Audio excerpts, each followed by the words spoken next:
Tonight on KSL Outdoors.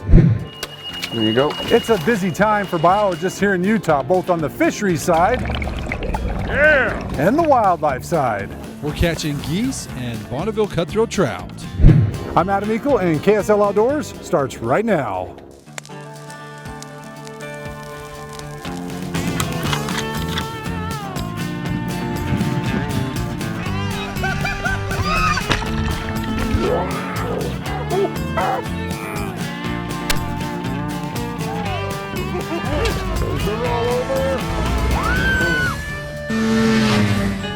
KSL Outdoors with Adam Eakle is brought to you by your local Ford stores. Hey, welcome to KSL Outdoors. I'm Adam Eakle. You know, late spring, early summer is a busy time for DWR biologists, both on the fishery side and the wildlife management side. Tonight, we're going to show you both. We're going to kick it off here in the marshes of the Great Salt Lake. We got it. Don't weaken, boys, don't weaken. That's good, pull up. So we're out here at Bear River Duck Club, just north of Bear River Bird Refuge, catching geese. All right. In June, the geese lose their primary flight feather, so they're all flightless. So when they're flightless, they pick big bodies of water in the open so they can see predators coming, but they don't expect the airboats to come. Okay, thanks for coming today. Game plan is we're gonna split 2 boats that go south, 3 to the north, and then like the front 2 can just keep going all the way on the east side and see what's over there. Nothing gets back by that prop. That thing means business. It is a big effort. We brought a lot of partners out here, a lot of DWR biologists. People are out here gathering as many geese as we can, collect as much data as we can, so we can learn as much as we can. There. We usually have about 5 to 7 or 8 airboats out here. We usually have 20, 30, 40 people out helping us. It's a lot of effort, but it's a lot of really good data that really helps us in the long run. So we've been banding since 1965, banding geese specifically. We've got the longest consecutive banding data set, I think, in the nation. We usually average 3,000 to 4,000 geese a year that we'll band. So what we do is we got obviously someone driving the boat, and then we put a person or 2 on the front of the boat, hanging off with their arms out in the front of the boat. You'll just go, you'll find a bird, slow down a little bit. When you get up on them, they'll dive down. The 2 people on the front are just grabbing the birds when they get to them.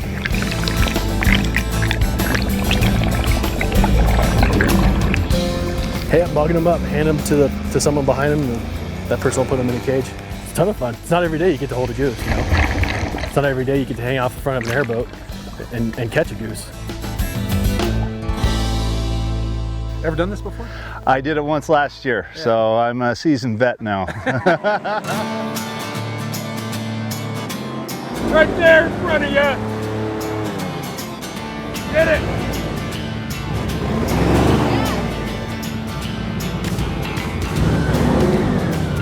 Outsmarted by Goose. It's all fun. It's amazing. I mean, the coordination to put all of this together and bring everybody out, and the way they study the migration patterns and everything, is fascinating to me, and I have tremendous respect for everything these guys do. This is a really well-run operation. We've got seasoned and trained biologists that know what they're doing, and they usher the resources really well.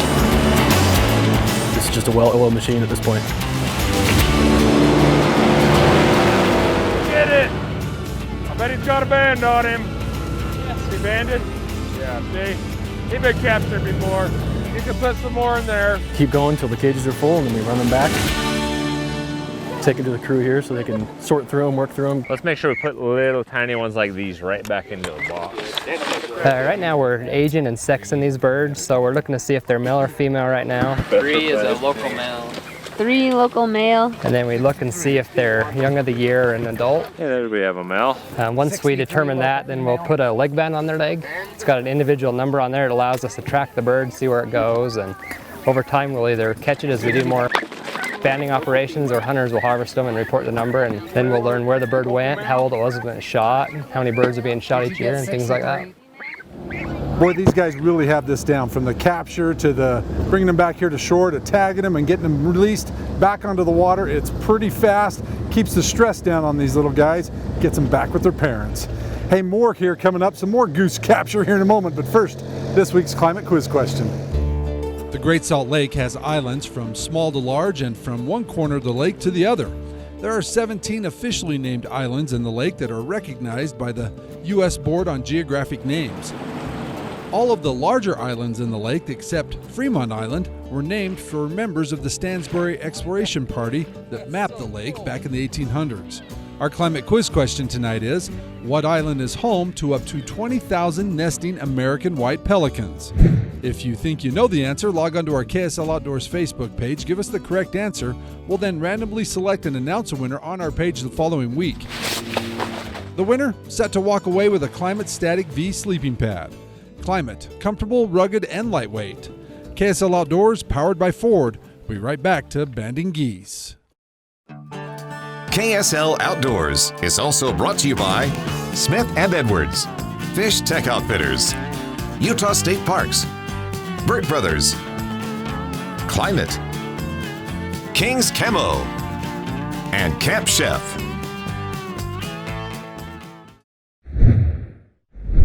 Next couple we're gonna hold, then we'll go in. Right there in front of you. So we banded 415 geese today, more than we've ever banded on Bear River Club. All right. It's been a few years since we've been up here, so it really shows when you don't go to a place for several years. I have a lot fewer recaptures. If we came here again next year, we probably have 50 to 70 recaptures. 82 is a local female. It's been 50 plus years that biologists have been banding geese here in Utah, and in those 5 decades, they've learned a lot. We found that a lot of our birds don't migrate a whole lot. 87 local male. So the ones that are raised here, they'll stay in Utah for most of their lives. You occasionally get birds that'll go all over the place. We've had band returns from just about every state across the whole continent. We found that a lot of subadult geese come here, so kind of the teenagers of geese, the ones that were young ones last year, and they'll come here and they'll shed their flight feathers. As soon as they do that, a lot of those go to Canada and way up north. So we have a lot of birds here that'll just come and group up, and once they shed their flight feathers, they take off and go thousands of miles away. Come on. After the birds are banded, they are simply ushered back to where they were captured. For hunters, it's pretty cool if they shoot a banded bird. I mean, that's usually the highlight of the year for a lot of people. And it's really cool for them to see where it was banded, when it was banded. It's really interesting to see where they end up. You know, they go clear to Canada, so you just never know. Really cool. Another program the DWR uses to manage geese is their Urban Goose Relocation project that they started about 10 years ago. About 2007 is when we first started noticing that birds were all over the city, so we started catching them and relocating them. About that time, we were usually catching a couple thousand birds, and now we generally catch anywhere between 500 to 800 birds, so the number of birds have gone down significantly. It's really helped a lot of the golf courses, apartment complex, parks, things like that. So we've been able to reduce the number to a more manageable number. It's always going to be an issue, but it at least allows us to have a tool to get those birds out of town, as well as we've been able to start populations in other part of the state. We've taken a lot of birds out to the Uinta Basin area. A lot of those birds are staying there, they're raising young out there, so it's reducing the problem in Salt Lake Valley, as well as starting new populations of geese in other parts of the state. Let's get the smallest ones out first. With the Urban Goose Project, the DWR separates the young from the adults, so the geese have a better chance at not coming back to the city. It allows the young to get in with wild birds and not come back to the city. We take the adults a long ways away, so they usually all go out to the basin. The young birds, they'll usually come up here to our marshes on the north end of the Great Salt Lake. We put up most of them on our waterfowl management areas. So they provide a lot of hunter opportunity there. And most of the birds, even though those young ones don't go very far, they get in with wild birds and they don't really return to the city. Hey, next up on KSL Outdoors, fisheries biologists are capturing Bonneville Cutthroat Trout, all in an effort to sustain local fisheries. But first, let's check out this week's Fish Tech Fish Report. PMD. If you don't know what that means, you better come down and see us. Hi, I'm Mickey Anderson from Fish Tech with this week's fishing report. PMD stands for Pell Morning Duns, and it's kind of a catch-all name for a bunch of similar mayflies that all hatch this time of year. Your job is to find out which one is being talked about. First step in that is to find out the color and size of the nymph. They're going to range anywhere from this kind of a reddish color into a really cool pheasant tail color and into some real dark ones. You need to match that color. And when these guys get ready to hatch, their backs split open and you're gonna see a yellow line down their back. And that's when this fly works really well, and that's probably our top seller. My favorite stage to fish is the emergers. They're real slow emergers and they hang in the film for a long time, so I like to fish a pattern that matches that emerging stage. Now if you like the adults, they're gonna range anywhere from a real creamy color and clear into a pink color. Again, you need to get the right size and color to match from that lighter cream and into the pink. So hey, for these PMD flies or a whole lot more, come on down to Fish Tech, we'll help you out. And now for tonight's fishing line.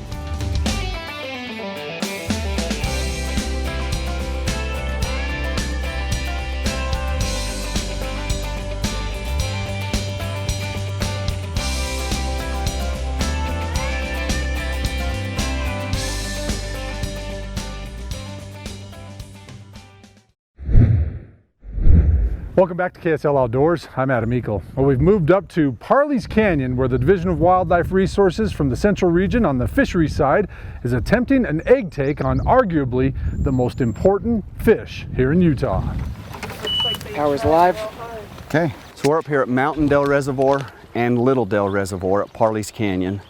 These are home to our native Bonneville Cutthroat Trout brood source. Let's hope there's still some up in here. And every June we come up here and try and extract the eggs, take those eggs to the hatchery, rear them for a short period of time in preparation for stocking them, both back into Little Dell as well as lots of other waters along the Wasatch Front. Mike is electrofishing, using electricity to shock Bonneville Cutthroat Trout that are running upstream of Little Dell Reservoir to spawn. There's two. It'll probably be a male that's hanging out with her. Yeah. Let's get that one, Morgan. It's important for us to be able to come and extract the eggs from these wild fish. These are the fish that were here 10,000 years ago, and we're trying to promote and continue those genetics of those fish. There you go. Lots of females. Yeah, a lot of females. There's some more.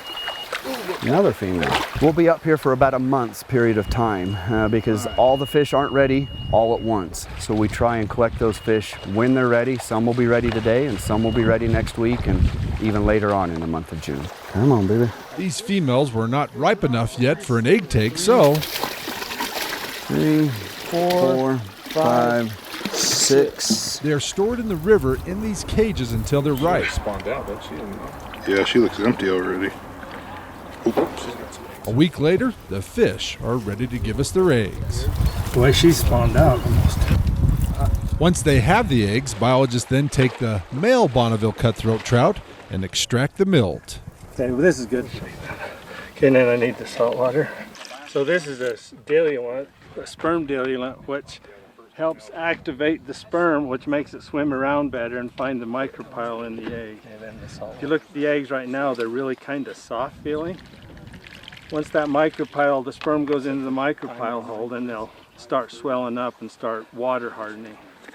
So we let the sperm for 10 minutes try to find the micropyle, but generally it happens almost instantaneous. So it works really fast. Once they've water hardened for 10 minutes, and then we rinse them to make sure there's not any more impurities or disease or chance of New Zealand mud snails. So we'll rinse them several times and put them in clean water. And then after an hour water harden, we ship them to a hatchery. And that same day, the eggs are trucked here to the Fountain Green Fish Hatchery. So Brandon, you were saying about 10,000 eggs from the egg take up at Little Dell and Mountain Dell. Some of these are to become brood stock. What's a brood stock for those that don't know? Well, what they do with the brood stock is they take them to a hatchery so they have a controlled environment where they can keep the fish, grow them to the size they need, and they're certified brood, there's no disease on them, and so they can repopulate Little Dell with them. And just like here, they'll be more successful there than they would have been in the wild. Yes, they'll be more successful. Well, it's pretty cool to see the eggs that we caught the other day that will someday, maybe these eggs or the offsprings of these eggs will end up on the end of your rod. Hey, more here on KSL Outdoors in a moment, but first, down a different trail in tonight's Utah Field Guide. While checking the traps at Mountain Dell Reservoir, we ran into this small bull moose. And you know, summer is a great time to spot and take snapshots of moose, just don't get too close. The moose is the largest member of the deer family and one of the largest mammals to survive the last ice age. Utah is home to the Shiras moose, the smallest subspecies of moose in North America, but bulls can still weigh in excess of 1,000 pounds. One might think that such an ancient and enormous animal has long lived in Utah, but the moose is actually one of Utah's newer immigrants.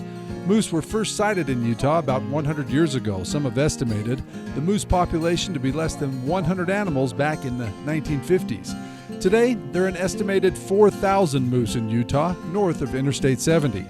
The Shiras moose immigration to Utah came at the perfect time. Many of the moose's predators, like grizzly bears, wolves, and mountain lions, had been largely exterminated.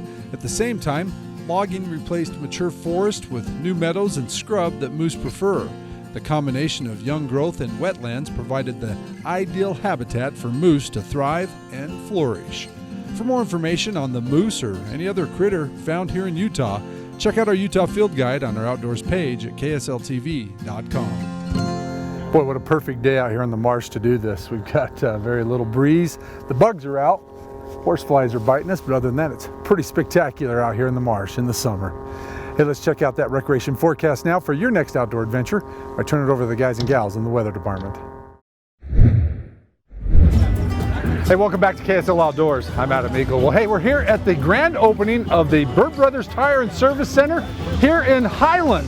That's right, there's now 10 Burt Brothers along the Wasatch Front where you can come and get everything done from your truck, your trailer, to your car, your SUV before you head up in the hills. We want to get you taken care of, get the tires on the trailers taken care of, your RVs, your cars, you know, your trucks. I mean, we're doing lift kits, we're doing accessories. You know, I mean, we can get the windows tinted if you wanted that done. Yeah. You know, but I mean, we work on all the major makes of cars. I mean, we can get into tune-ups, shocks, struts, brakes, complete tune-ups. That check engine light comes on, that nasty light. We can get that turned off and fixed and repaired and save you from having to go to the dealer. How cool is that? 4-year-old Easton getting to hold his first goose. No. No? Second. Second goose, my bad.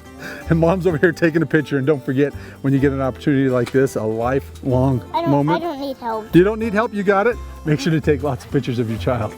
Submit them to our Snapshot contest. You might win a big prize from Camp Chef. Now, let's see if you can beat Easton's little goose here with this week's Snapshot of the Week.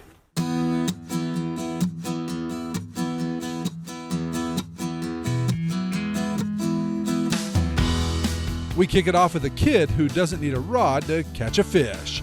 Lexi was up with her family at Payson Lakes when Lexi decided to try and catch this planter rainbow with her hands. Her expression is great as she shows off her catch.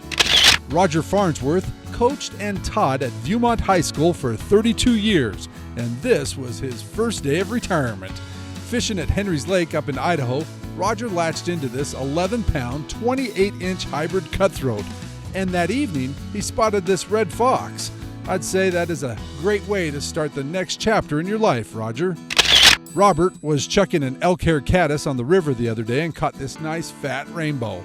A fellow angler walking by offered to take this nice shot of Robert and his catch. Robert says if that angler is watching, thanks, and he hopes he didn't stir up the hole too much as he fought his fish. A few weeks ago, Neil got a wild hare and decided to hike into Island Lake in the Uinta Mountains. That's when he realized a t-shirt, shorts, and running shoes may not have been the best selection of clothing. So Neil decided to forego his initial destination and made his way to scenic Long Lake, where the ice-off had just begun. On his second cast, he caught a fish, and for the next 4 hours, he enjoyed the tranquility, scenery, and plenty of fish before hiking out. But our winner tonight has lived their whole life in Utah and had never gone to Moab until now. Andrea and Charles made the trip this year and found themselves on the Top of the World Trail. They say the trail got progressively more difficult, but the beautiful view was well worth the effort. A cool shot, guys, and the next time you take your OHV out for a ride, you'll have our cool prize to take with you, as you just won our Snapshot of the Week. Remember, submit your pictures or video plus an explanation of your latest outdoor adventures online at ksltv.com. The winner each week wins the new Striker multi-fuel stove in King's Camo. Perfect for a car camp or to take on the hunt. Plus, the winner is also entered into our Ford Trucks quarterly Facebook giveaway for a Camp Chef pellet grill. Build your outdoor kitchen with Camp Chef, the way to cook outdoors. Definitely the busy time. It's 2.5 straight weeks of goose banding, and we're about halfway done. And you have other projects coming up at Ogden? Yeah, we've got projects coming up at Ogden and all the wetlands. Phragmites project starts in August and September, so we need a lot of volunteers for that. We've got a big channel cleaning project and dike rebuilding on Harrow's Crane.